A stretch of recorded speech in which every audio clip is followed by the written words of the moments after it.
We welcome now Kelly Bennett, Multimedia Journalist to SuperTalk Mississippi News.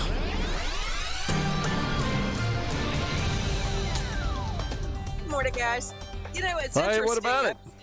I'm listening to you guys talk about the Biden issues, and I'm monitoring Fox News, and there's a headline now: he's going to stop scheduling events after 8 p.m. I mean, that came out yesterday. Whoa. Yeah. Don't bug me after 8. We got to get my beauty sleep in so I can try to function. Incredible. Really is incredible. It's surreal what's happening in this country. But you guys in the SuperTalk Mississippi News Department are tracking a number of stories of significance to the state of Mississippi. And, of course, July 1, many of the laws enacted by our legislature, signed into law by the governor, or a couple actually became law just by on the basis of the time expiring for the governor to sign, and he didn't veto. So, in accordance with our law, they automatically become law. But Right, and one of those didn't happen, though, and this is the law that was designed to protect children from sexually explicit material. It was blocked by a federal judge Monday, the day it was supposed to take effect. Now, what this law would have done is require users of websites and other digital services to verify their age. The suit challenging the law was filed by NetChoice, whose members include Google, which owns YouTube, the parent company of Snapchat, and Meta. The tech industry group sued Mississippi in June, arguing that the law should be struck down permanently because mandating age and identity verification, that echo bugs me, Gerard, I'm sorry, because mandating age and identity verification for digital services would undermine privacy and stifle the free exchange of ideas. NetChoice has persuaded judges to do this in other states as well. That includes Arkansas, California, and Ohio. Yeah, I support the law, but I also know that when you impose further requirements on businesses, they're going to object to it, is the bottom line. And it costs money. I mean, what our law would require. So we'll see where this goes. I really don't have any feel for what the outcome may be and if this thing may be escalated perhaps all the way up to the Supreme Court. We'll see what happens. There's another big one that came down this week. This one's in regard to redistricting. At least 2 state Senate districts and 1 state House district are going to have to be redrawn due to a decision handed down by a federal court on Tuesday. This 3-judge panel determined that the 2022 redistricting maps unlawfully diluted Black voting power. The court also ruled that once the lines are redrawn, special elections will be needed in those new districts that'll be created. This ruling comes more than 2 years after the Republican-led House and Senate adopted the new district lines, and more than a year and a half after the NAACP and others filed a complaint under Section 2 of the Voting Rights Act. The court is going to leave it up to the state, which basically means the legislature is going to have to do this, redraw the lines. They're supposed to have a video conference hearing on this issue early next week. I don't know the specific date on that yet, but that's a story we'll definitely be watching. That's going to be a big deal because it may require a special session to get this done in the timeline the judges have laid out. Yeah, we had Senator Daniel Sparks, as I think you're aware, on the program on Wednesday. He was discussing this, and he expressed concerns, and I'm with him on this, that this ruling was more grounded in the failure of certain policy matters to become law. That basically the judge said, well, if we'd had a different makeup in our legislature, these items, such as Medicaid expansion, well, that's not a reason to redistrict, in my view. I think the senator's right on that. I mean, if there's some sort of intentional manipulation of the district lines to prevent minorities from being elected, okay, well, that's fair game. But if it's, if we just had more minorities, we'd get some of this policy passed.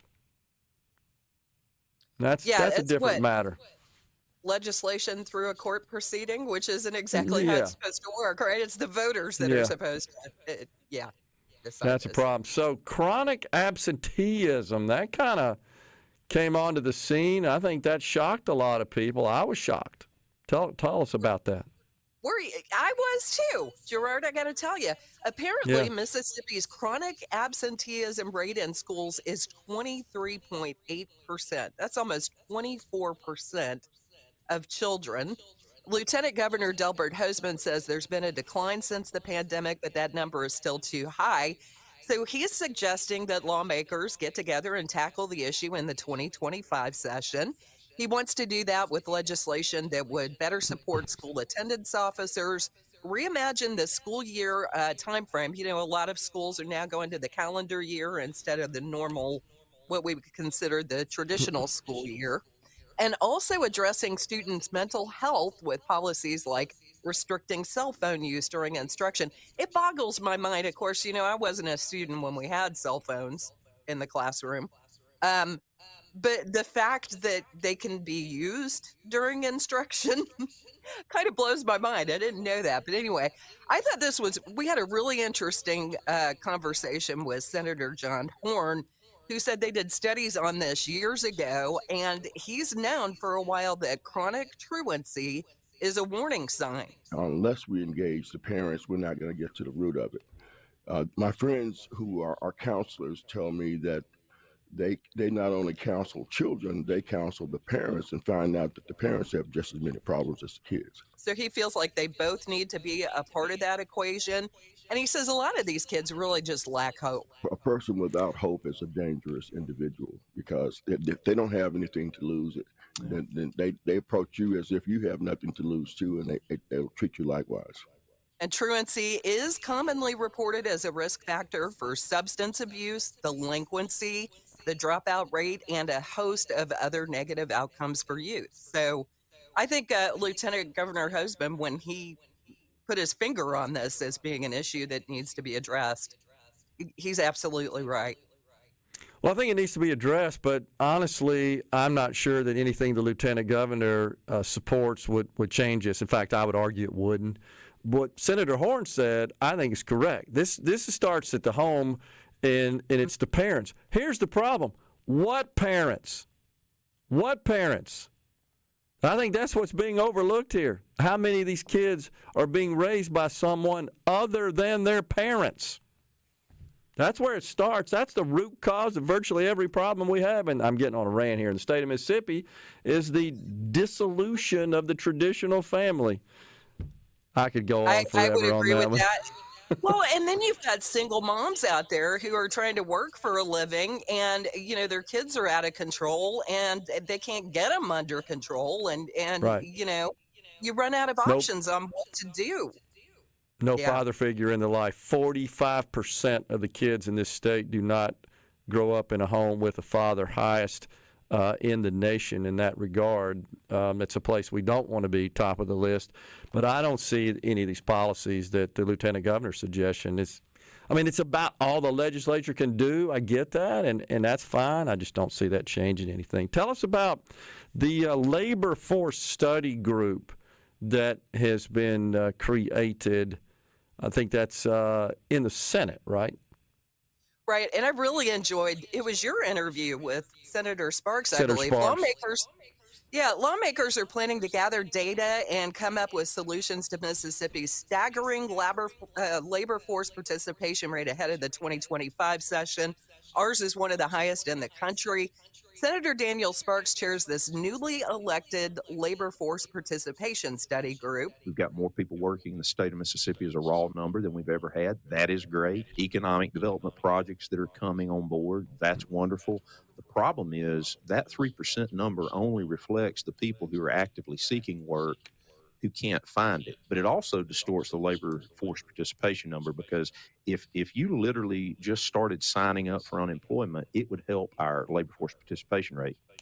The task force is going to be responsible for addressing the drop-off in the state's workforce and training the unemployed and underemployed, trying to upskill them for other jobs, which, you know, we've had these big economic developments earlier this year, and There are really well-paying jobs being created in this state, and we need to make sure we've got people that can fill those positions. I'm interested to see, because we are at retirement stage, Gerard, and Sparks went into the fact that he thinks a lot of these numbers are flawed.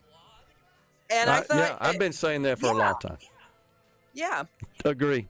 I think we don't, until we get accurate data, we're just wasting our time with these study groups, honestly.